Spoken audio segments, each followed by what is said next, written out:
Барлығыңызға сәлем достар, сіздерге мен Қазет және достар, менің жаңа видеома қош келдіңіздер. Бүгінгі менің жаңа видеом бұл яғни мен бүгін бетіме мейкап жасайтын боламын. Яғни өз-өзімді бояндыратын боламын. Сіздерге менде қандай косметика бар және де мен қалай боянамын, соның барлығын көрсететін боламын. Кәдімгідей конкретно боянамыз. Кірпік емес. Стрелка, қас, бет барлығын боятын боламыз. Видеоны бастамай жатып лайк басып тіркеле отырыңыздар. Ал ендеше мен видеомды бастаймын. Мен негізі былайша мектеп күндері, былайша үйде в общем боянбаймын. Мектепте боянғанда просто күйеулер кірпігімді сәл бүйтіп гельмен жағамын и ернімізді карандашпен бояй саламыз. Прям былай консилер, тоналка ондай и даже стрелка со своими и вот.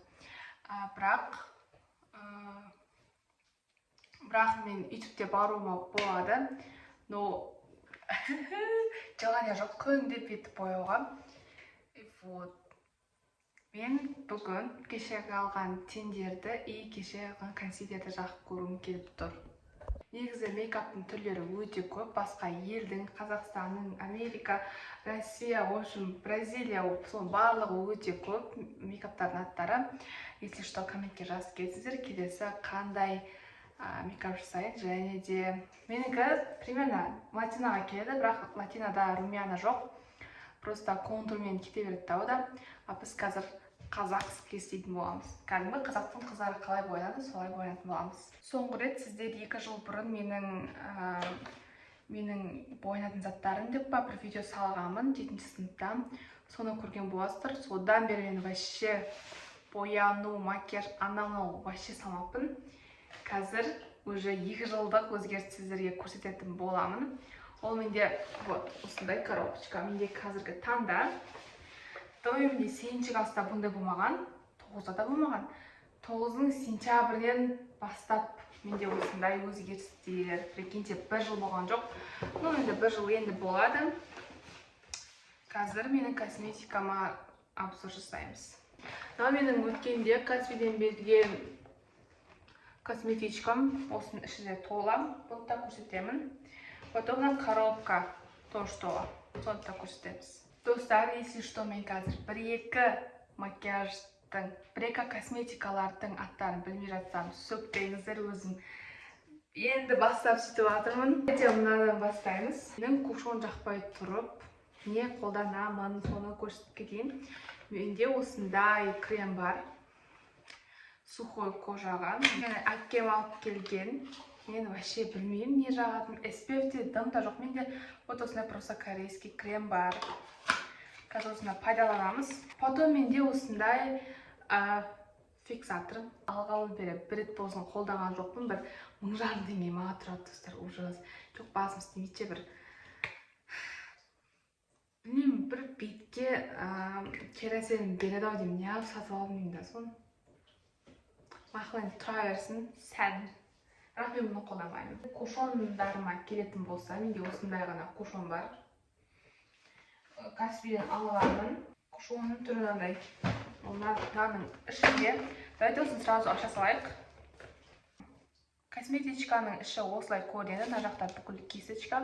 Ал мына жерде, в общем, главный заттар. Жаңа осындай. Бұның запасы ан жақта.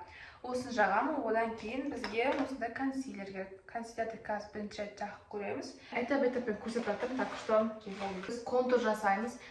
Менде контур жасауға уже мынадан заттар білесіздер ме? Вот менде осындай кітапша бар. Мен бұны Новый годқа деп ала салғанмын. Жақта бізде тендер. Давайте мен сіздерге тен, хайлайтер, румяна и үшеуін бәрін көрсетейін. Яқта уже бізде хайлайтер кетіп қалды. Тен, хайлайтер, румяна. Вот осындай 6 түсі бар. И осындай контур жасайтын бар. Бір кітапша, прикиньте, кітапша. Осындай кітапша бар менде. Ал енді келесі менде тендер. Отан білесіздер, мен туған күніме алғамын. Потом вот осындай розовый іші, как Барби. Одан кейін мені вообще әпшем берген. Одан кейін менде осындай өткенде алған тен. Вот, менде осындай тендер бар. Тағы да бар еді, мен тастап жүргенмін. Басқа түрлері де бар тұғым, уже оларға ғасыр болып кетті. Тұрғандарына срок өтетін шығар. Несі косметикалардың? Соны тастап жүрген болатынмын. Енді менде хайлайтер, румяна и контур. Сол кітапшадан бөлек осындай бір хайлайтер бар. Мынау енді прям жаққанда жестко көрінетін бұл дәу. Короче, хайлайтердің екі түрі бар екен. Үлкен, кішкентай. Үлкен түрі екен, оказывается. Одан кейін осындай тоже үштік контур, румяна, хайлайтер. Мына жақта өңшең хайлайтерлер. Барлығы жылтырайтын үшеуі. Бұл жерде біздерден качественный осы инау екеуі. Потому что бағасы удай. Мен баста дым жоқ кезде мен даже кушон анау-мынау жоқ кезде осыны 4000 алғам. Осыған ішім әлі ашит бар ғой. Осындан менің үлкен әпшем алып келіп берген. Ал мынаны мен просто так 800 теңгеге алғам. Так что мынаның ішіндегі сәл качественный осы екеуін де айта аламын. Сосын менде осындай екі айна бар. Мына айнаны мен Корейден алғанмын. Ал мына айнаны мен үлкен әпшем әкеліп берген. Қазір мен аны вообще қолданып жүрген жоқпын, потому что мынау әлі істемей қалып, сондай бірдеңке болса қолданамыз. А так мынаны да жоғалтып алғым келіп жүрген жоқ. Мен негізі мына кушонды алмас бұрын менде осындай пудра болатын үйдегі. Бұл уже бітіп, осындай арнайы сатып алып сөйтіп жүретінмін. Бұны білмеймін, тастап жүрмін, бұл бітіп қалған. Мен қазір мен қолданамын. Мен негізі вообще бетіме тоналка жақпаймын. Тоналканы көреміз енді бір 5 жылдан кейін жағатын жарын, бірақ қазір емес. Бірақ тоналка мен кушон бір емес па. Ал енді менде кірпікке келетін болсақ, алдын алған, Новый годта алған кірпіктер әлі тұр. Потом менде осындай екі керлер. Одан кейін уже бір жыл болып қалған осындай туш. Маған қасқа керекті осындай Кабриниден келмен. Мынандай бір компанияның келі. Тастау керек мынаны. Уже мен Кабриниден қан төртеуін ба жоқ көріп жүрген жаңа 5-шісі ғой.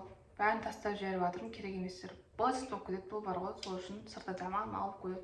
Так что мен сразу тастап жіберемін, новыйын аламын. Мынаны недавно аштым мен. Вот, қазір осыны қолданамыз. Мектепке күнде мен осыны жағамын, формасын не алу үшін. Все. Артық мен вообще қасымды мектепке боямаппын. Ал қазір біз қасымызды просто так карандашпен боямыз. Өйткені менде қас боятын дым жоқ.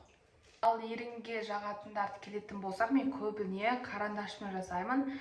Менде плюс осындай да нелер бар, помада ма, короче, осындай да заттар бар. Вот. Мен көбіне танцы да испанский кезде аны жағамын. Мынаны вообще жақпаймын, мынаны тастау керек. Кейінірек бір тазаларымыз, бірақ қазір емес. Вот осындай помадкалар. Бұлар уже білесіздер, мынаны 10-ші сыныптағы видеоны көрсеңіздер, сол кезден бері келе жатыр. Вот мынау сол кезден бері бар меді? Есімде жоқ. Может бар сияқты негізі. Мынау да бар сол кезден. Вот мынау да бар, мынаны вообще жақпаймын. Просто бұл жаққан екен қатып қалды и сол ұнамайды маған. Одан кейін менде тинтті вообще жақпаймын бар, осы не үшін алым. Новыйдан алған менде осындай помадты. Потом мынау Киконы мен көбірек қолданамын, бітіп жатыр уже. Одан кейін мынаны да уже біраз болып қалды мынағанда. И вот осындай тоже помада. Вообще негізі маманікі. Ама просто өзі новый алып та, мынаны жақпай қойды, сосын алғам. Менде блеск бар. Білмеймін,ошым осындай заттар бар. Мынаны да негізі көп қолданбаймын мен. Осындай ғана стрелкаға зат бар. Бұл да уже кеуіп бітті. Қатты стрелкада жасамаймын, уже бытып болады. Потом менде осындай ерінге боятын карандаштар. Мен көбіне вот осы түрін мектепке жағамын. Өткенде мына екеуін сатып алғамын. Бақандай ақшаларға. Осы екеуін алдым. Сәл қоңырлау түстерін. И мынаны да негізі жағым керек еді. Просто ұштарын шығарып қойғаным бар енді. И ең қызық сәт ол бізде кисточкалар. Білмеймін, біреулерге қызық емес. Вот менде осындай кисточкалар бар. Негізі осындай розовый түсте болған тұғым. Олар уже адасып, таппай, болып кеткен. Одан кейін осындай полный комплект. Осыны ала салған болатынмын. Короче, андай істейтін, андай бар. Мынаны көбіне қолданамын. Вот казан румяна и контур дегенге нан істейміз. Мынаны негізі қолдана бермеймін. Қазір енді бірдеңесін жасап, бетімізді бояйтын боламыз. Ең алдымен біз осылай бетімізге крем жағып аламыз.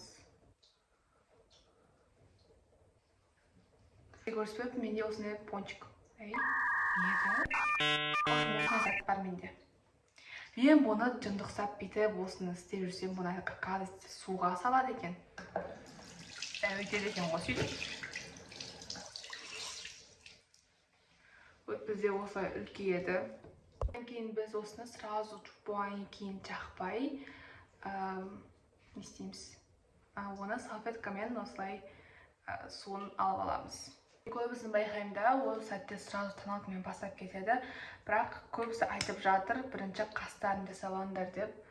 Сондықтан да мен де бірінші қасты жасап аламын. Потому что тоналка деген қас істен, тоналканың нелері қақып өтеді яқты. Более-менее ұқсайды. Ұқсас. Есі вообще мен екі қасым екі түрлі. Менде осы кезде арнайы осындай қастың астына етіп пысатын бар емес па? Үшін сондайға деп арнап осы кесочканы арнап қойған болатынмын.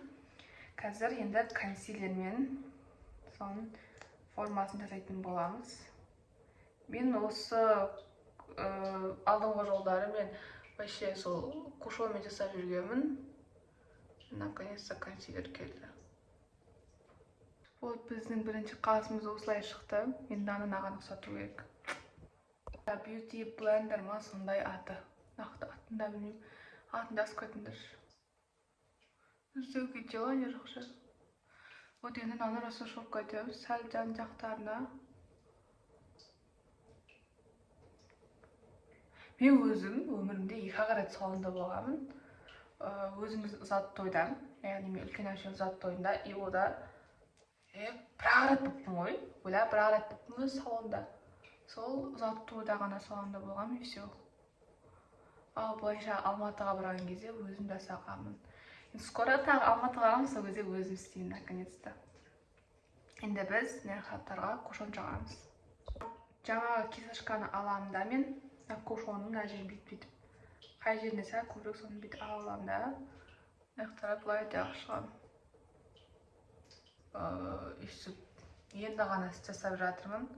Может, лайфхактарды 1-2 жылдан кейін жасаймыз. Маған бүйткен ұнамайды. Вот бүйткен ұнайды. Енді біздер наконец-то консилерге келдік. Если честно, мен бұны қалай қолдану керектігін білмеймін. Қуа береміз. Та қаяғы еді?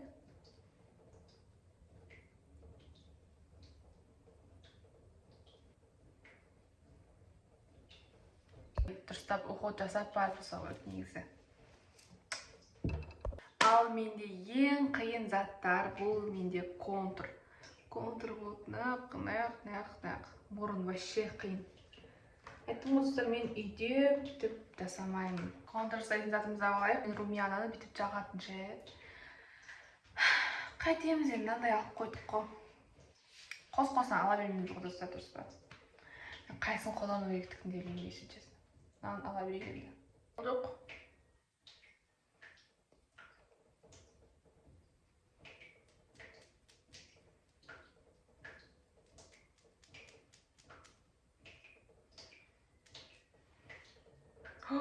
Десеңе. Мен нанса аластыр жүрейік. Маған осы хайлайтер жаман қап ұнайды. Досына жағатын боламыз. Ал енді маған мұрынның контуры совсем қиын халқым. Мейрам болған кезде істіп бөлеп қуып бара саламын.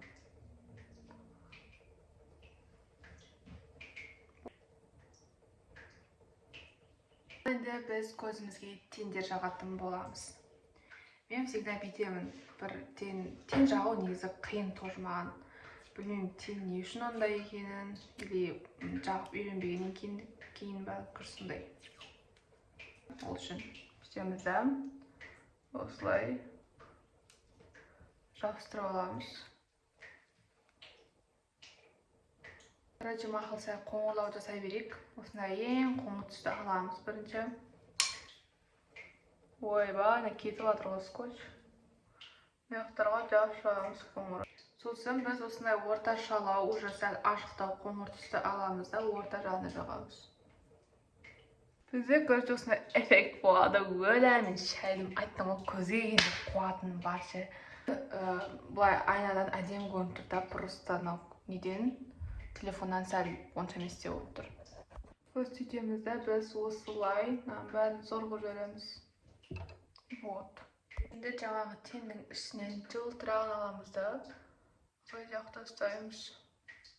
Менде пудра жоқ. Андай арнайы пудралар болады ғой, ұстап тұратын. Так что мен осылай ақ нені аламын да. Осылай жақша саламыз просто так.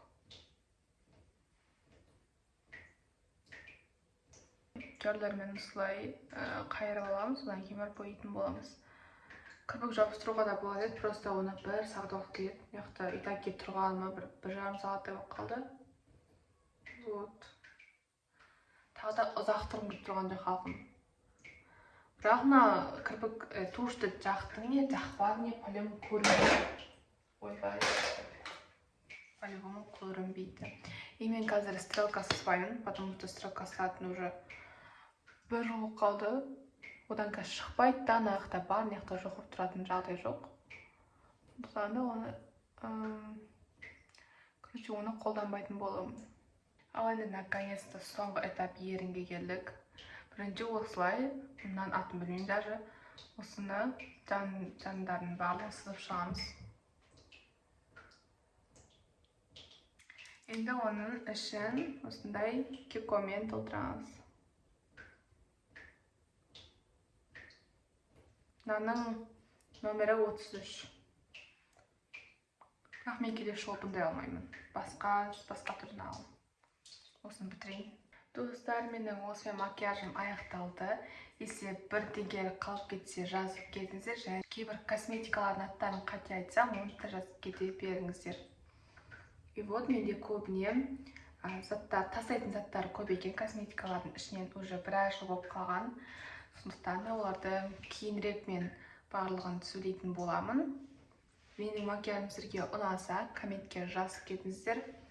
Келесі жолы мен бір латина мейкап жасағым келіп жүр. Оны латина мейкапты негізі мен инстада жасаған болатынмын. Инста историста. Енді соны ютубқа түсіру керек. Ол кезде енді көресіздер, если что, мен қатты желанием ашылып кетсе латинаға, сол кезде алдыңғы историста қалай шыққанын көрсетемін. Одан кейін ютубқа тағы істейтін боламын. Лайк басып тіркеле отырыңыздар, келесі видеоны күтіңіздер. Сізбен болған мен Қасет. Всем пока-пока.